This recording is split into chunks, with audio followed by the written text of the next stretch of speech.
Hooggantoonni fi hojjettoonni bulchiinsa magaalaa Finfinnee kenniinsa tajaajila iddoo tokkoo gaaddisa odaa magaalaa Adaamaa daawwachuun muuxannoo qooddatan. Magaalaan Adaamaa hojii gama kenniinsa tajaajilaan seektaroota iddoo tokkotti qindeessuun hojiiwwan hedduu tajaajila hawaasaa saffisiisan teeknooloojiin deeggaramuun kennuu fi muuxannoo kana magaalota biroof qooduu itti fuftee jirti. Guyyaa har'aas hojii kenniinsa tajaajila gaaddisa odaa magaalichaa hooggantootaa fi hojjettoonni magaalaa Finfinnee daawwataniiru.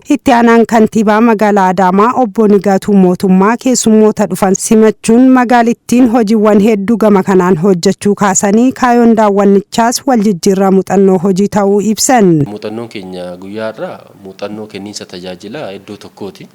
Kana giddu galeessa godhameet sarvisii namatti kennamaati jiru kun onlaayiniidhaanis dabalataan dhimmoota Smart Adaamaa kanaan dura keessatti galassan isaanis giddu galeessa godhameeti hojii guddaadha kan hojjetame waan ta'eef kana giddu galeessa godhameeti dabalataan immoo nus immoo maal sinirraa fudhachuu qabnaa kan jedhu kanaan walitti deemna waan ta'eef. Itti gaafatamaan waajjira kantiibaa bulchiinsa magaalaa Adaamaa obbo Bariisoo Doorii magaalittiin kenna tajaajila iddoo tokkoo kanaan seektaroonni itti gaafatamummaa isaanii karaa bahuu danda'aniin rakkoolee bulchiinsa gaarii furaa jiru jedhan.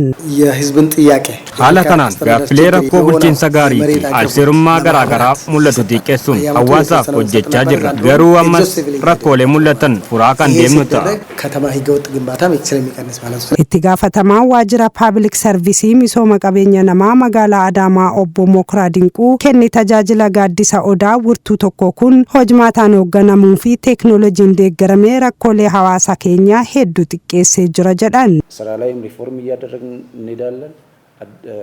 አሰራር ላይ ሶስቱም አንድ ላይ በማያያዝ ችግሮችን እየፈታን እንሄዳለን በሚል ታሳቢነት ስራውን ከጊዜ ወደ ጊዜ እያሻሻልን የምንሄድበት አይነት ስለሆነ እዚህ ላይ ነው ያለነው የሚለውን ትንሽ ለማንሳት ፈልጌ ነው።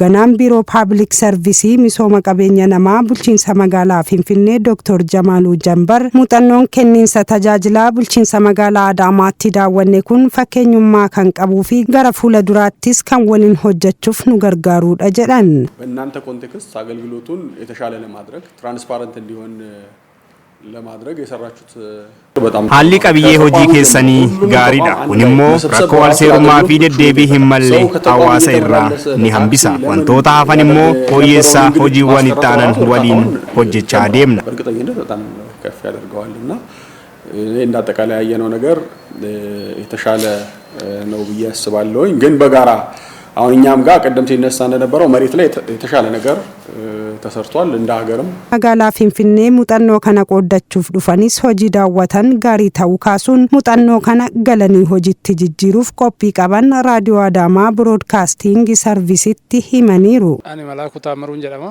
As magaalaa Adaamaatirraa warri har'a daawwanne keessattuu one stop service kan jedhamu kana waan guddaadha kan arguu dandeenye. Magaalli Adaamaa sadarkaa kanatti tajaajila uummata isheetiif iddoo tokkotti kennuudhaaf jalqabbiin jiru waan baay'ee nama boonsu baay'ee kan nama ajaa'ibu waajjiraaleen uummataa wal qunnaman hundi isaaniitu iyyuu bakka tokkotti waajjira tokko keessa taa'anii tajaajila akkasii kennuun abbaan dhimmaa yoo magaalaa kana dhufe tajaajila qabu hunda isaa bakka tokkotti xumuratee galuun waan guddaadha. Tajaajiloota kanammoo online gochuu isaaniiti digital gochuun isaanii smart city concept isaatillee jalqabbiin jiru guutuutti waan hunda fixatillee jechuu baanne jalqabbiin concept irratti jiru waan guddaatu jira kun waan jajjabaachuu qabu. Kanaaf namni akkamitti tajaajila iddoo tokkotti argata kan jedhu kanaaf muuxannoo nuuf ta'uu danda'a. Kana fudhannee magaalaa keenyatti gallee hanqinoota asitti argines sirreessine akka biyyaatti biyya tajaajiluudhaaf waan ta'eef magaalonni lamaanuu kan hundeeffaman uummata magaalaa Finfinneettis ta'e uummata tajaajila barbaadu hunda isaatu iyyuu sadarkaa isaa karaa eeggateen tajaajila kennuudhaaf yaadaa jirra. Kanaaf as dhufne har'a.